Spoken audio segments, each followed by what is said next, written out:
அஸ்ஸலாமு அலைக்கும் வரஹ்மத்துல்லாஹி வபரகாத்துஹு. இன்னல் ஹம்துலில்லாஹி நஹ்மதுஹு வ நுஸல்லி அலா ரசூலிஹில் கரீம் அம்மா பஅத். ஃபகத் கால அல்லாஹு தஆலா ஃபில் குர்ஆனில் கரீம் வல் ஃபுர்கானில் மஜீத். அஊது பில்லாஹி மினஷ் ஷைத்தானிர் ரஜீம். பிஸ்மில்லாஹிர் ரஹ்மானிர் ரஹீம். هو الذي خلقكم من نفس واحدة وجعل منها زوجها ليسكن إليها. எல்லா புகழும் அல்லாஹ்வுக்கே.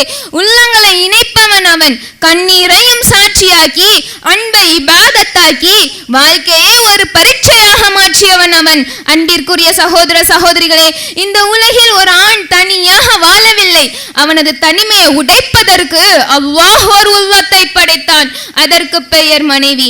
அவளுக்கும் ஒரு நிழல் தேவைப்படும் போது அல்லாஹ் அவளுக்காக ஒரு பாதுகாப்பை அளித்தான். அதற்கு பெயர் கணவன். அல்லாஹ் தஆலா 7வது அத்தியாயத்துல 189வது வசனத்துல சொல்றான், அவன் உங்களை ஒரே மனிதரிலிருந்து படைத்தான். அவரில் இருந்து அவருடைய துணைவியை அவளிடம் அவன் மன அமைதியை பெறுவதற்காக படைத்தான்.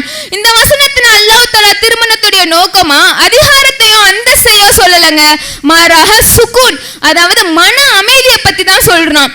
ஒரு மனுஷன் வீட்டுக்குள்ள நுழையும் போது அவனுடைய உள்ள நிம்மதி அடையலன்னு சொன்னா அந்த திருமணம் அல்லாஹ் கூறிய நோக்கத்துல அமையலங்கிறது தாங்க யதார்த்தம்.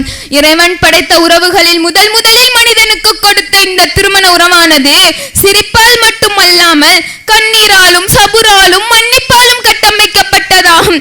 இப்பேற்பட்ட இந்த திருமண வாழ்க்கையில கணவன் மனைவிக்கு வரக்கூடிய பிரச்சனை விவாக விலக்கு இங்க மனமுறிவு அளவுக்கு போவதற்கு காரணம் என்னன்னா, சிலர் குடும்ப உறுப்பினர்களை சொல்றாங்க.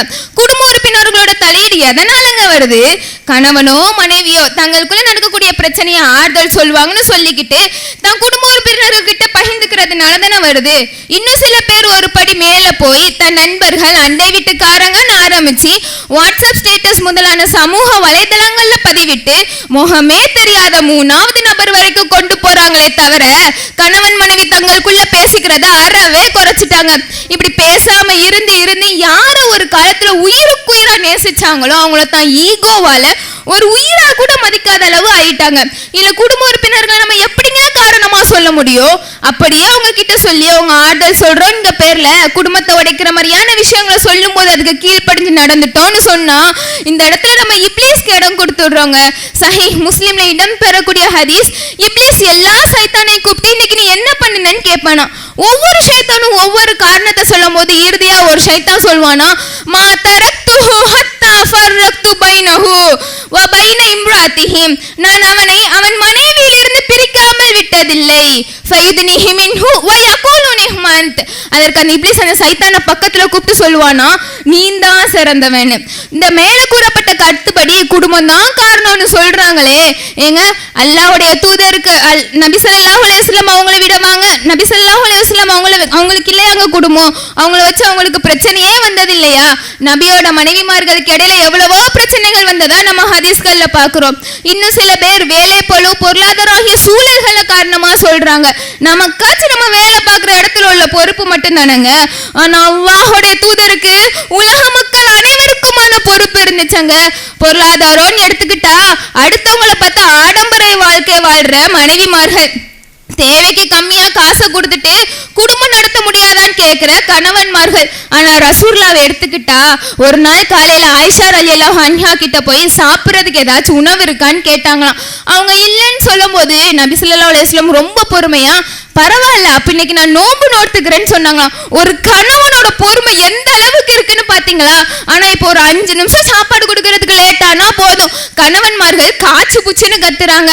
என்னைக்காச்சும் வெளியில கூட்டிட்டு போறேன்னு ஏதோ சூழ்நிலையால கூட்டிட்டு போக முடியலன்னா போதும் மனைவிமார்கள் உடனே கோவத்துல மூஞ்ச தூக்கி வச்சுட்டு அந்த கோவத்தை ஃபுல்லா பாத்திரத்துல காமிச்சு டாம் டொம்னு உடைக்கிறாங்க.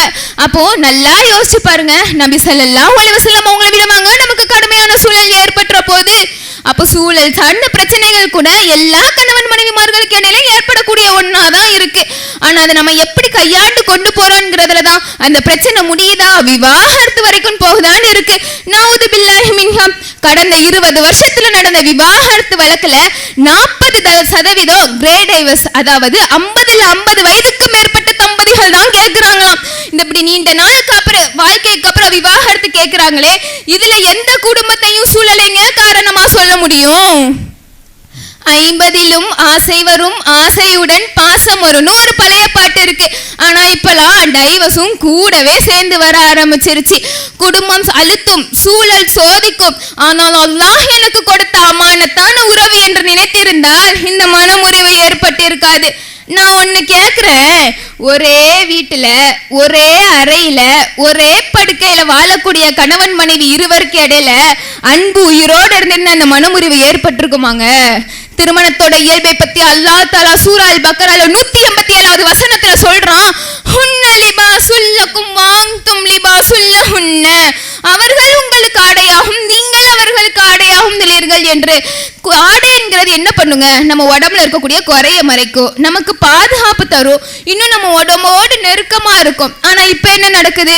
கணவன்மார்களோ தன் மனைவிமார்களோட குறைய வெளியே பேசுறாங்க, மனைவிமார்களோ தன் கணவன்மாரோடைய மரியாதையை சொல்லாலே கிழிக்கிறாங்க. இன்னும் அந்த ஆடையில அந்த நூல்கள் அமர்ந்திருக்க விதத்தை பார்த்தோம்னா ஒன்னு குறுக்காவும் இன்னொன்னு நெடுக்காவும் அமைஞ்சிருக்கும். இப்படி குறுக்கும் நெடுக்குமாக அமைந்துள்ள நூல்கள் ஒன்னோடு ஒன்று பின்னி பிணைந்தால் தான் அது ஆடை, இல்லைன்னா அது வெறும் நூலா மட்டும்தானே பார்க்கப்படும். இதே மாதிரிதாங்க எல்லா மனிதர்களும் தனித்தனி குணங்களோட தான் இருப்பாங்க. இப்படி தனித்தனி குணங்களோட அமைந்திருக்க ஆணும் பெண்ணும் சேர்ந்து நடத்தினால்தான் திருமண வாழ்க்கை வெற்றியுள்ளதா அமையும். எப்போ ஆடையா இருக்க வேண்டிய உறவு ஆயுதமா மாறுதோ அப்பவே அந்த குடும்பத்துல விரிசல் விழ ஆரம்பிச்சிருங்க. நபி ஸல்லல்லாஹு அலைஹி வஸல்லம் அவங்க அறிவிக்கின்றார்கள், திருமதியில் இடம்பெறக்கூடிய ஹதீஸ், ஹைருக்கும் யா அஹ்லிஹி, உங்களில் சிறந்தவர் தன் குடும்பத்தாரிடம் சிறந்தவராக இருப்பவரே. இதுல நபி ஸல்லல்லாஹு அலைஹி வஸல்லம் அவங்க வெளியில நல்லவங்களா இருக்கவங்கள பத்தி சொல்லலங்க, மாறாக உங்க குடும்பத்துல யாரு சிறந்தவங்களோ அவங்க தான் உங்கள சிறந்தவங்கன்னு சொல்றாங்க. இதை தொடர்ந்து அவங்க சொல்றாங்க, வானா ஹைருக்கும் லி அஹ்லிஹி, நான் என் குடும்பத்துல சிறந்தவனா இருக்கேன்னு சொல்றாங்க. ஏங்க, இந்த சபையில இருக்க எத்தனை பேருக்கு இதை சொல்றதுக்கு தைரியம் இருக்கு? இறுதியாக அஹ்மத் இப்னு ஹன்பல் ரஹ்மத்துல்லாஹி அவங்க அறிவிக்கின்றாங்க, அவங்களோட 30 வருஷ திருமண வாழ்க்கையில அவங்களுக்கும் அவங்க மனைவிக்கும் சண்டையே வந்ததில்லையா. காரணம் என்னன்னு பார்த்தனா, அவங்களுக்கு கோவம் வரும்போது அவங்க மனைவி அமைதியா போவாங்களாம், அவங்க மனைவிக்கு கோவம் வரும்போது இவங்க அமைதியா போவாங்களாம். இப்படி 2 பேரும் புரிதலோட இருக்க போய் தான் அவங்க திருமண வாழ்க்கையை வெற்றியுள்ளதா அமைஞ்சிச்சு. ஆகையால் அன்பார்ந்த சகோதர சகோதரிகளே, எளிதாக சொல்லிவிடுகின்றோம் குடும்பம் தான் காரணம், சூழல் தான் காரணம் என்று. ஆனால் இரவு கதவை மூடும் போது அந்த வீட்டுக்குள் இருப்பது கணவன் மனைவி இருவர்கள் தான்.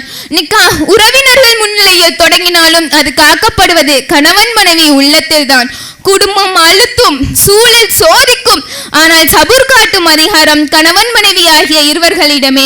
அல்லாஹ் கேட்பான், நான் உங்களுக்கு கொடுத்த சபூரையும் மன்னிப்பையும் எங்கு பயன்படுத்தினீர்கள் என்று.